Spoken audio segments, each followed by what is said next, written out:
Welcome back to Newsmax Now. I'm John Bachman. It was a big day for free and fair trade. That's what President Trump told reporters outside the White House after his meeting with European Commission President Jean-Claude Juncker. The two agreed in principle to work towards lower trade barriers, which have strained relations between the U.S. and Europe. This is why we agreed today, first of all, to work together towards zero tariffs, zero non-tariff barriers, and zero subsidies on non-auto industrial goods. Thank you.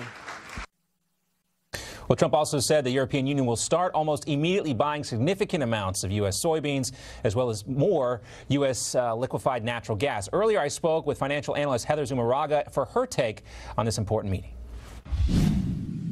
Well, President Trump has said that he's in favor of free and fair trade. The European Union and Japan just signed one of the largest bilateral trade agreements ever, knocking off tariffs on 99% of products, John. And this is exactly what President Trump and the U.S. free trade team want, something where we get rid of tariffs across the board because, as we all know, they're really taking a hit on hurting our farmers and our agricultural sector. And we can't endure this kind of pain for too much longer.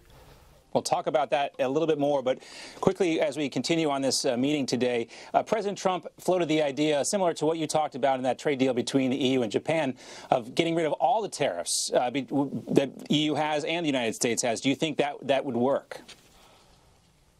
Yes, I do, and I'm sure the biggest issue is with auto tariffs. So Europe charges 10% tariffs on U.S. cars. We only charge them 2.5%.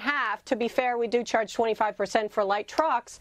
So, you know, I'm glad this has been addressed, and I think if we get rid of tariffs across the board, that'll help U.S. automakers. It'll make not only BMW and Mercedes cheaper to American consumers, but it'll make Ford and GM cheaper to our European allies in Germany as well. And so that's very important. I'm glad we are in talks with our allies to reduce some of these trade barriers, and more specifically, if we can work together to address China's unfair trading practices multilaterally versus on a bilateral one-on-one U.S. versus China basis. I think that's where most of the trade critique really lies, John. All right, so you talked about some of the long-term goals of this strategy employed by the Trump administration, but let's talk about something else you brought up, and that is the pain that these farmers across America are feeling.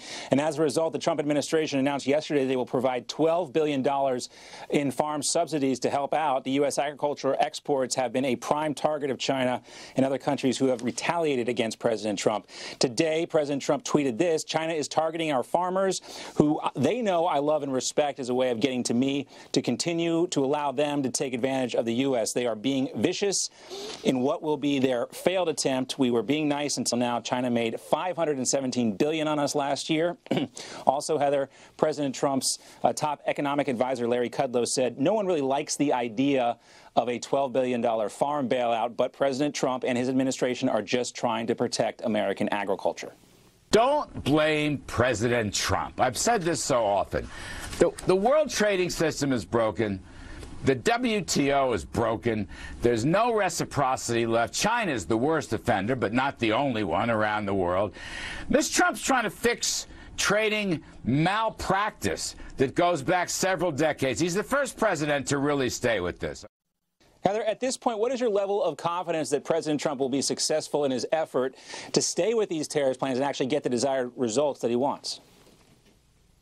Oh, I think he's not going to back down. As he stated before, people like China, countries like China and the EU have a lot more to lose than the U.S. at the end of the day. And yes, our farmers are hurting. So this $12 billion was provided to help cover some short-term losses. And hopefully they can get some of those deals renegotiated as trade deals get better. But he is obviously not backing down, as threatened but not implemented. $500 billion worth of tariffs against China to combat some of their theft of intellectual property and unfair trading practices, which is all of the goods that we buy from China every year. So he's saying everything we buy from China, we may put a tariff on it. And again, that hasn't been implemented, only threatened, but he is not backing down, John.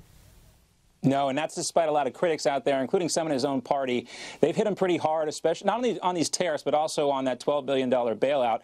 One of them is a guy named Tom Nichols. He's a Republican. He's never Trumper, so take this for what it's worth. But he tweeted this yesterday about that $12 billion farm subsidy. This is straight up socialism, kids. Let the government pick winners and losers and then pay off the losers with public money, even if they were wrong. If Obama did this, well, you know. Heather, you remember how much crap Republicans gave the Obama administration about the whole Solyndra scheme and picking winners and losers. Is this really any different here? You know, in this case, I don't think it is. Industrial policy, this idea of picking in winners and losers, goes back before, way back before World War II to George Washington. I think Alexander Hamilton wanted to provide subsidies to manufacturers in the U.S. Congress said, no way. And so we imposed high tariffs till after World War II, where we formed these economic trade pacts to get rid of tariffs and have free trade, more free trade around the world, the WTO being one of them, NATO being another, for economic benefits. So at the end of the day, the notion of picking in winners and losers is exactly why we're targeting China, and we're not happy with China. They're state-owned enterprises and subsidizing and dumping goods on the U.S. So this is just a short-term solution, and it's definitely not a long-term solution to provide assistance to the farmers. So hopefully we get rid of tariffs so that these retaliatory tariffs aimed at Trump's base, aimed at the agricultural sector, like soybeans, corn, pork, and beef, they really need to go away. We got to get rid of them.